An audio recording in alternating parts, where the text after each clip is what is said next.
Bonjour à tous, aujourd'hui je vous propose une vidéo sur l'installation d'Ubuntu en version 16.04 qui est le système d'exploitation que j'utilise la plupart du temps pour cette installation. Alors je vais la faire dans une machine virtuelle avec 2 Go de RAM et 2 cœurs. C'est parti. Donc lorsque vous lancez votre machine, si vous appuyez sur une touche de votre clavier, on vous proposera de choisir votre langue. Si vous ne l'avez pas fait, vous pouvez appuyer sur la touche F2 pour revenir à ce menu et on va directement partir sur l'installation d'Ubuntu.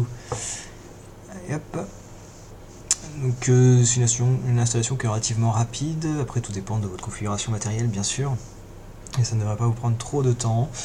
On va voir ça, d'ailleurs il n'y a pas énormément d'options.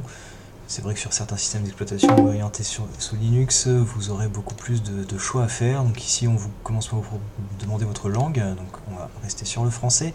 On va télécharger les mises à jour pendant l'installation, ce qui va permettre d'installer, alors pas la totalité des mises à jour, mais une grande partie, notamment et surtout d'ailleurs, je crois que les mises à jour système et non pas applicatives.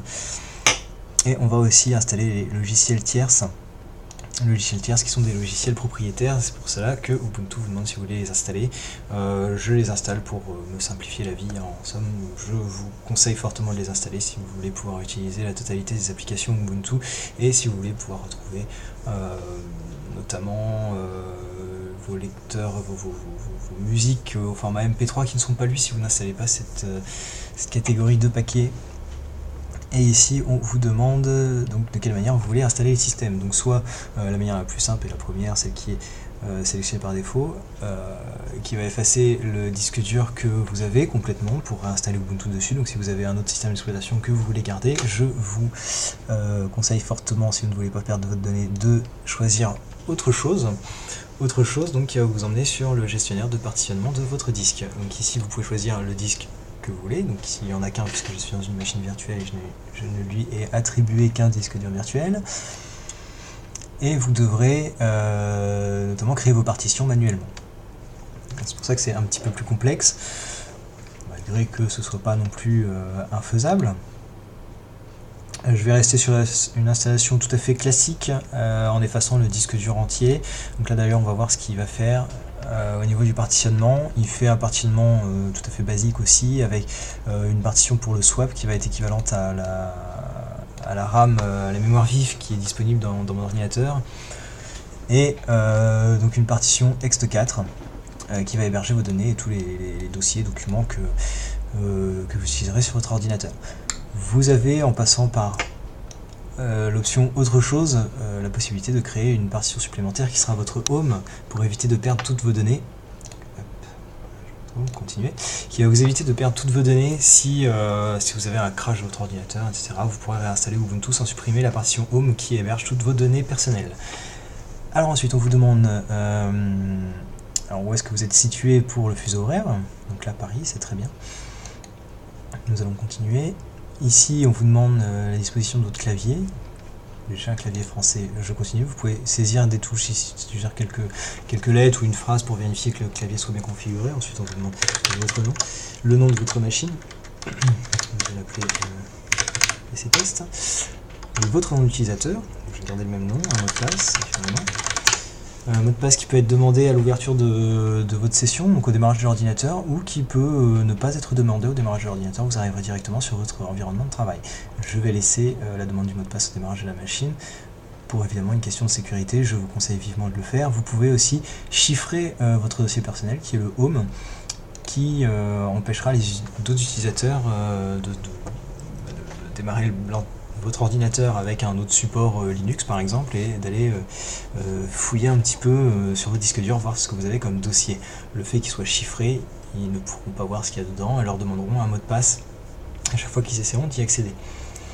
Alors l'installation, comme je vous le disais, est relativement rapide. Je vais quand même faire une petite ellipse, je pense. Je vais quand même vous donner mon point de vue sur ce système d'exploitation qui est à mon sens un système Linux tout à fait valable, puisque beaucoup utilisé. Il y a une communauté d'utilisateurs qui est relativement importante, que vous pourrez retrouver d'ailleurs notamment sur le site d'Ubuntu France, qui héberge un forum très complet où vous allez trouver des solutions aux différents problèmes que vous pouvez rencontrer sur sur ce système d'exploitation avec des tutoriels pour utiliser certaines applications plus ou moins spécifiques. Donc vraiment une communauté très active qui répond assez rapidement à toutes sortes de questions, si vous avez des soucis matériels ou liés au système. Il n'y a pas de souci, vous pouvez vous rendre sur ce forum. Et je pense que c'est une communauté très agréable qui n'hésitera pas à répondre à la majeure de toutes vos questions d'ailleurs. Voilà, je fais une petite ellipse le temps que ça s'installe et je vous dis à tout de suite. L'installation est terminée et là on nous demande de redémarrer l'ordinateur, donc c'est parti. Alors par contre, donc ici il nous demande de retirer le média d'installation, donc l'image ISO, ce que je vais aller faire tout de suite. Alors là comme je suis sur une machine virtuelle, hop, on va simplement déconnecter l'image ISO et on appuie sur entrée. Hop. Votre machine va redémarrer et on arrive donc sur la page de log. Là, on est démarré, vous tapez votre mot de passe et on est arrivé directement sur le bureau Ubuntu. Donc le démarrage est assez rapide comme vous l'avez vu. Donc là bon c'est un système tout propre, tout neuf qui vient d'être installé, donc forcément il n'y a pas de petites conneries au démarrage. Alors la première chose à faire, enfin moi ce que je vous propose de faire au début, donc c'est de modifier non pas l'arrière-plan, on va retourner dans tous les paramètres, mais au niveau de l'affichage, on va changer la résolution. Ça me paraît plutôt pas mal. On va se mettre en plein écran, voilà. Et du coup je vais en profiter aussi pour changer l'arrière-plan par exemple, ça, plus sympathique. Et ici donc sur la gauche vous avez un lanceur, ce qui s'appelle un lanceur, et donc au niveau du dans ces paramètres vous avez la possibilité de modifier la taille des icônes que vous avez dans votre lanceur. C'est vrai qu'ils sont un petit peu gros, bon là a priori ça fonctionne pas. Hop, je vais retourner. C'est marrant, c'est la première fois que ça fait ce coup là. Bref, c'est censé donc réduire la taille de vos icônes dans le lanceur. Je sais pas si c'est parce que je suis sur une machine virtuelle qui ne veut pas le faire. Vous avez possibilité de retirer certaines choses du lanceur qui ne vous intéressent pas, par exemple le lanceur Amazon là, hop, on va supprimer ça. Ici vous avez tous les paramètres de la machine. Donc, vous allez y retrouver d'ailleurs plusieurs paramètres plus ou moins intéressants. Vous avez notamment un système de sauvegarde qui est plutôt bien fait. Je l'utilise sur ma machine parce que ça permet aussi, donc ici dans l'explorateur de fichiers, de revenir en arrière. Ici vous voyez on a l'option revenir à la version précédente. Donc si vous avez un fichier dans un de vos dossiers que vous avez supprimé ou autre, ou un dossier que vous avez perdu, vous pouvez utiliser cette option. Et là on va vous demander donc où sont vos sauvegardes et il va aller chercher donc les sauvegardes qui ont été faites avec ce programme, pour restaurer à la date où vous le souhaitez suivant la cadence de sauvegarde que vous faites. Donc c'est un logiciel qui est vraiment, pour moi, est particulièrement utile. Je l'utilise vraiment, je fais une sauvegarde tous les 2 jours il me semble. Et voilà, ça me permet de retrouver des fichiers que j'aurais supprimés malencontreusement ou que j'aurais supprimé et que je voudrais récupérer au final. C'est assez intéressant de configurer ça. Si vous avez de la place bien sûr sur votre disque, vous pouvez faire aussi des sauvegardes chiffrées, donc qui seront sécurisées, et les mettre sur un autre disque dur ou sur un disque réseau, etc. Un petit peu comme vous le souhaitez. Ensuite, vous avez la Logitech Ubuntu qui va vous permettre de télécharger des programmes. Donc là, ça centralise un petit peu tous les programmes que vous pouvez trouver sur Ubuntu dans les dépôts officiels. Bon, c'est vrai que c'est pas, j'utilise pas en fait la Logitech. Je préfère utiliser la ligne de commande, mais c'est vrai qu'on a une vision globale en fait de ce qui est à la fois installé sur votre ordinateur. Vous pouvez les supprimer directement à partir de Logitech, et vous avez aussi une vision des mises à jour potentielles de votre ordinateur. Donc personnellement, comme je vous le dis, je l'utilise pas. Je préfère utiliser donc le terminal pour utiliser la ligne de commande. Donc voilà, ici c'est un petit peu l'équivalent du menu démarrer de Windows. Vous avez un système de filtre, vous retrouvez toutes vos applications.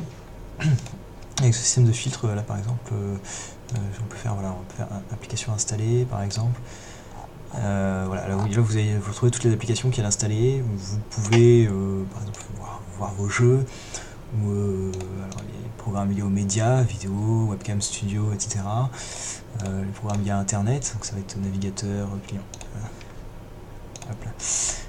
Client de messagerie, un client torrent, etc. C'est relativement bien fait, je trouve pas forcément très intuitif. C'est vrai que j'ai tendance à taper directement ma recherche ici pour avoir mon programme, par exemple Thunderbird, il va le retrouver. Bon, ça fonctionne plutôt bien. Donc là je suis avec le terminal par défaut, je vais l'ajouter, donc conserver dans le lanceur, ça me permet d'avoir le raccourci ici, je peux me le déplacer pour le mettre en tête de liste. Voilà. Donc là on nous explique, alors comme c'est la première fois que je le lance sur cette machine, voilà, pour lancer une commande en tant qu'administrateur, tapez sudo, puis la commande. C'est ce qu'on va faire maintenant. Alors moi j'ai pris l'habitude aussi d'installer le gestionnaire de paquets Aptitude, que je trouve plus complet que apt-get. Aptitude. Oui, effectivement. Voilà, donc là on demande de confirmer son installation. Une fois que alors vous pouvez tout à fait garder apt-get, les commandes que je vais taper par la suite sont complètement valables avec apt-get, c'est exactement la même chose. Et donc faire un update pour mettre à jour la liste des paquets présents sur le dépôt Ubuntu, et upgrade pour faire la mise à jour de ces paquets sur votre système.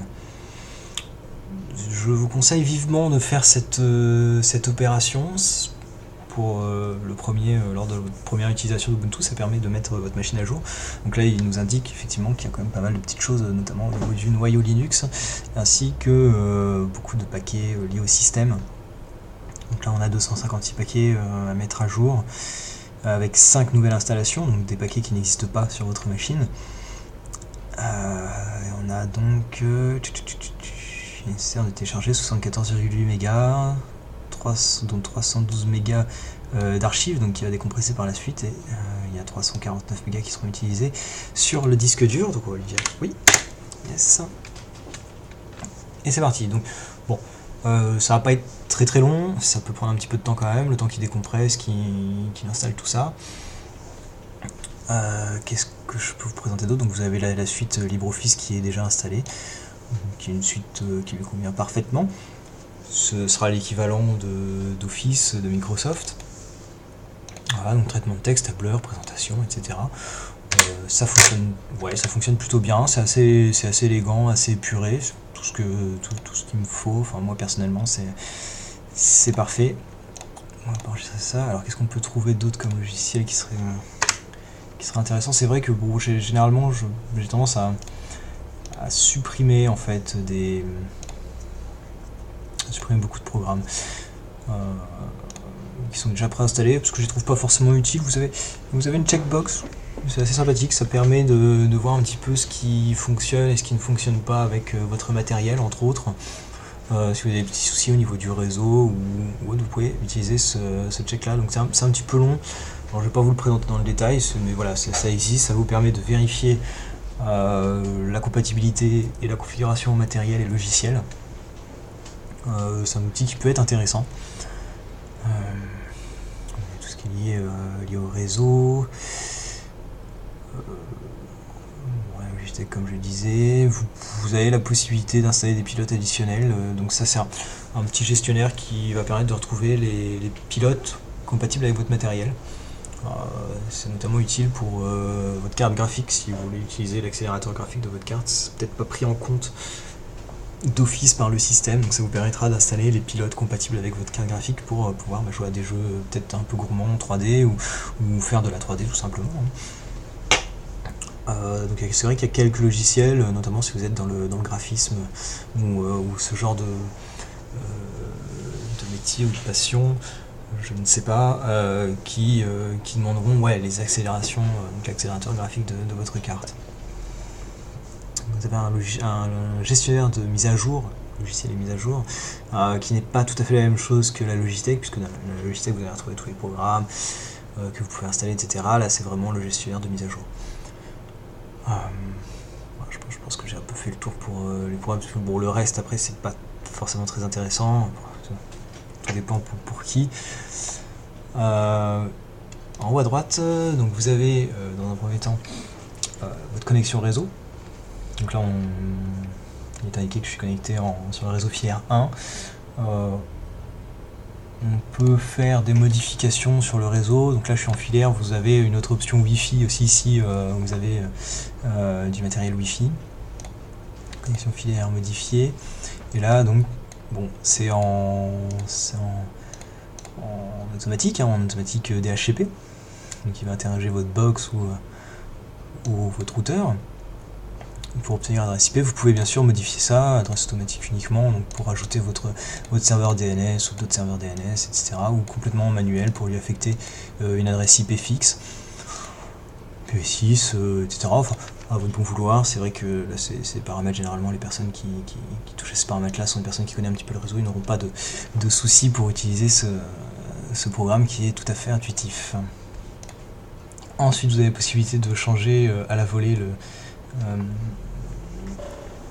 l'agencement de votre clavier pour passer sur un clavier US ou tout autre clavier. Vous avez les paramètres de saisie excusez-moi, qui vous permettront d'ajouter d'autres types de claviers.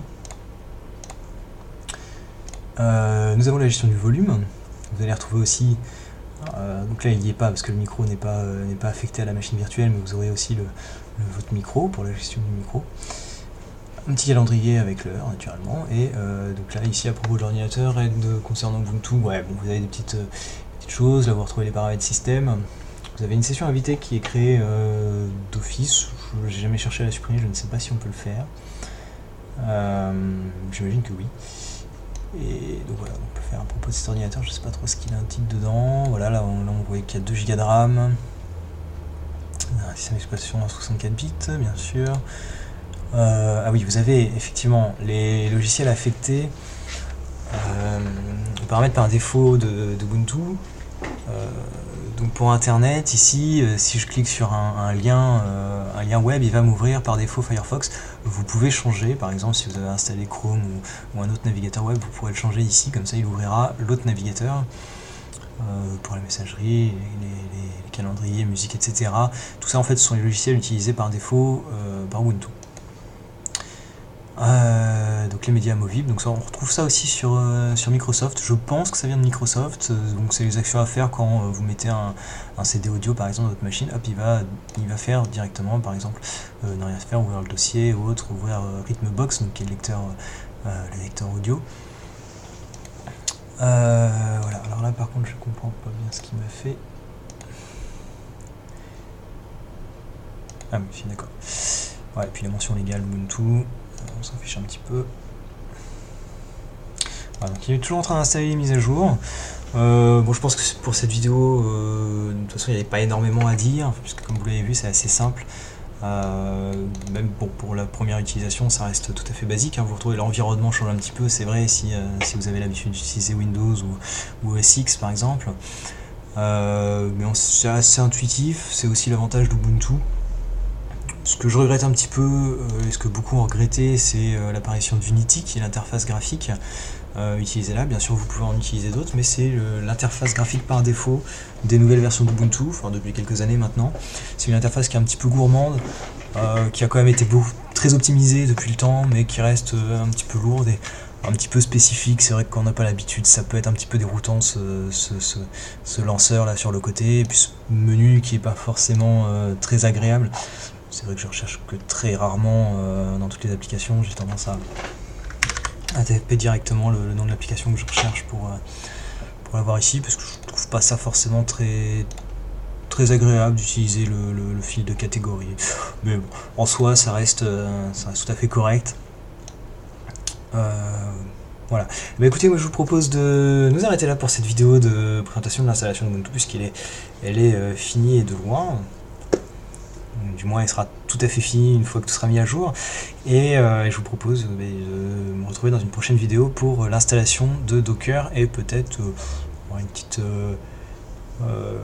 une petite découverte de Docker et de ce qu'on peut faire avec cet outil que je trouve vraiment formidable. Je vous dis à bientôt pour une prochaine vidéo. Salut à tous.